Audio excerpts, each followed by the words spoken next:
Hello, everyone, and welcome back to What If I Told You, America's favorite podcast by a 17-year-old from the Northwest. Today, we're going to be talking about a topic that really hits home for a lot of us. We're going to be talking about childhood obesity. Now, we like to make things simple here on What If I Told You. So if I was going to put this into a claim for an English 3 course, I would probably say something like this podcast is about how different socioeconomic groups are affected by childhood obesity. And today I have two wonderful guests here who are going to help me explore that issue. So my first guest is Marshall Beatty. Yeah, it's great to be here, Max. Thanks for having me on the show. Of course. And my second guest is Tia. So happy to be here. Yeah, Marshall, maybe you want to give us a little background on yourself, Yeah, so I got a bachelor's in philosophy from the United States Military Academy. I'm currently serving as an infantry officer in the U.S. Army. Some of my background on this topic includes studying things such as critical race theory, race relations in the United States, and how certain socioeconomic situations can impact those things. So not necessarily an expert on the subject, but I do feel like I have a decent amount of background to facilitate this conversation. Yeah, once again, we're glad to have you on the show. Tia, maybe you want to give us some background? I myself work in a pediatric dentist office, and while we work with all sorts of different type of kids, and it is mainly about dentistry, it is important to educate how we can help our health overall, as we are one moving body. So true. So,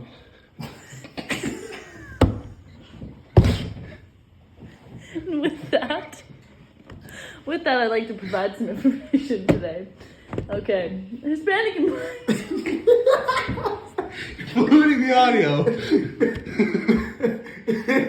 Because we are all one body. What, we got a church sermon?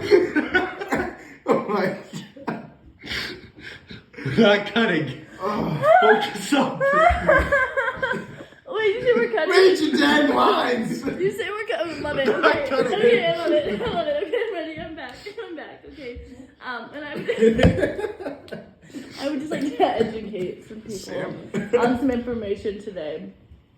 Hispanic and Black children are more likely to be in the obese trajectory group than white children. Children with parents having less education or children from low family income level were more likely to be in the obese trajectory group than counterpart children. It's a very interesting quote. What institution did you pull that from? Yeah, this is straight out the Battelle Memorial Institute. Wow, okay, that's very interesting. Very nice, yes. Yeah. Marshall, I know you had some things you wanted to talk about specifically. Yeah. Sort of off the cuff. Did you know, Max, that obesity in children and adults increases the risk for the following health conditions? One, two, three. Give us some example. 1, 2, 3. Why did you take the notes? This thing is ruined.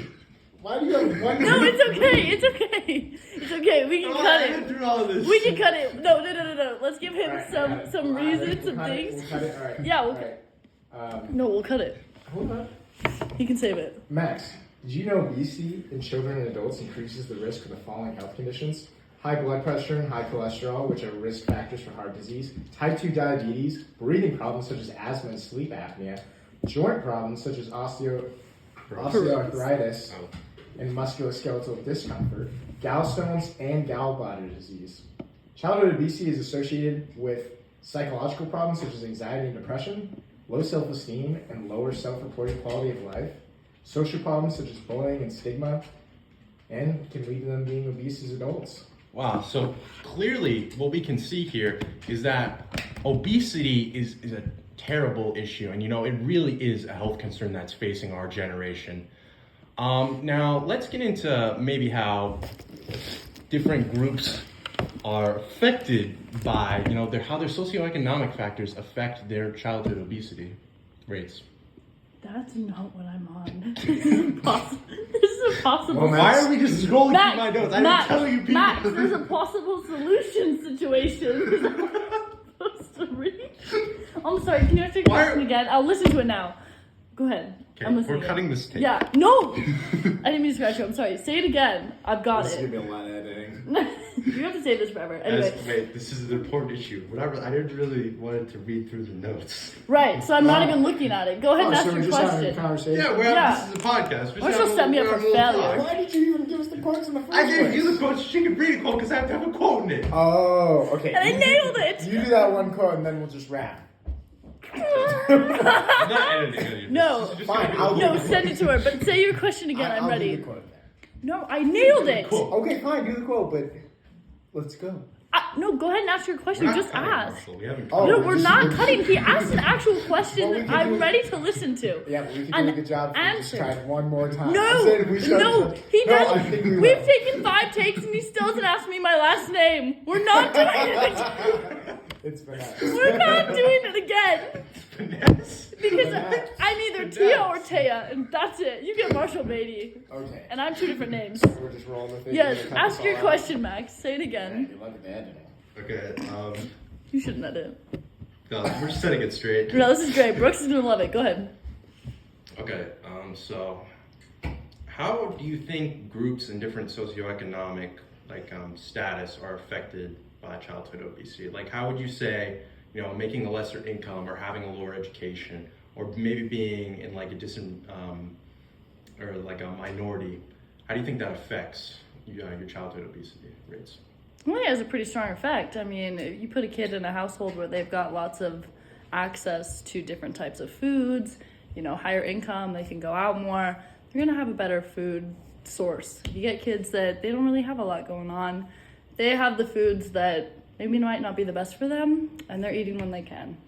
Yeah, I think another thing is just convenience, like say you're like a single mom and you're working 2 to 3 jobs just to support your family, you don't really have time to cook for maybe an hour a healthy meal for your kids, and then they push it back to you.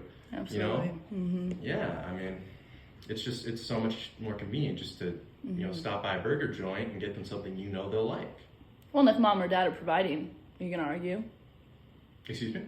If mom and dad are providing, are you going to argue? As the kid, you're in that position. Well, That's what I mean, they like give if they're a you. very young kid, they You know what I realize- mean? Like, they don't know better. That's what I'm trying to say. Is Okay, that the yeah. parenting situation, they provide what's on the table, you're going to eat it. You don't know much better as a child.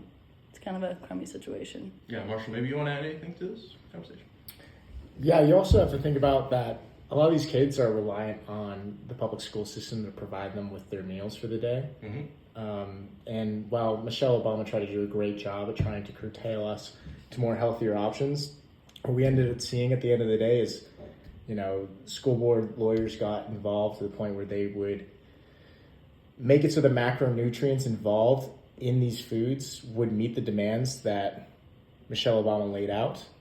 However, they were all workaround ways, such as to meet a requirement for a dairy product, they would add more butter to things like broccoli. And we all know this, this is part of the problem that leads to obesity.